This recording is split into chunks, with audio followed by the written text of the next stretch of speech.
If you could ask a fairy for any gift, what would you ask for? Well, if you're a girl, there's a lot of things you should not pick, according to the 18th century aristocratic French writer who wrote this literary fairy tale, The Fairy's Gifts. There's a fairy called the Flower Fairy, and it says because people's surroundings usually reflect their minds and their dispositions, she, of course, lives in a lovely palace with the most delightful garden ever, because she's just so lovely. Well, what this fairy likes to do is bring princes and princesses into her realm and give them gifts, and just princes and princesses, because who's going to give gifts to peasants? They stay with her for a while when they're young, but then she sends them off into the world. And so one day she's like, I wonder what all the princesses, not the princes, that I've given gifts to are doing with their gifts nowadays. So she's got this new princess she's bringing up named Sylvia. And she's like, Sylvia, before I give you your gifts and you go on your way, I want you to take my butterfly carriage and go out and visit these other princesses and tell me how they're doing with my gifts. Sylvia doesn't want to go because she just loves being with the fairy, but she's a good girl, so she goes. And she goes and visits this princess named Iris first.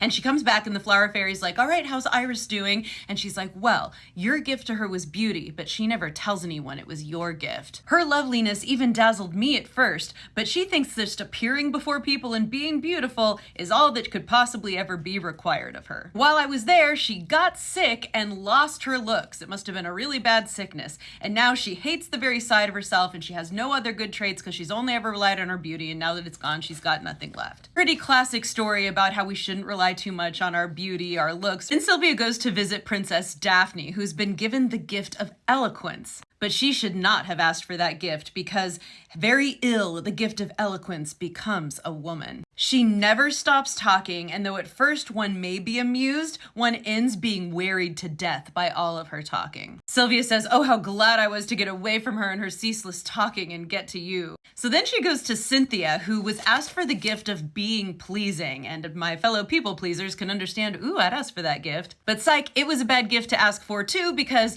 even though she has thousands of people loving her because she's so pleasing, in her desire to please everyone, she ceases to be sincere. This makes her degenerate into a mere coquette, and everyone doesn't value her and eventually loses all of their interest in her anyway, because you just can't be pleasing forever. Phillida asked for wit, which you'd think wit, that's probably the right answer, right? No, it's not. Sylvia says, like the gift of pleasing, it never really gives satisfaction because it's impossible to be constantly smart and amusing without also being frequently ill-natured. She's also too apt to turn even the most serious thing into a brilliant jest. So when the time comes for Sylvia to receive her gift, she, of course, now that she's seen how ill these other gifts have begotten the other girls, she's gonna pick the right one, right? So the one that she picks is a quiet spirit. And according to the story, this lovely gift makes life a constant happiness to the possessor and all who are brought into contact with her, because it's a good gift for girls. The beauty of gentleness and contentment with whatever she has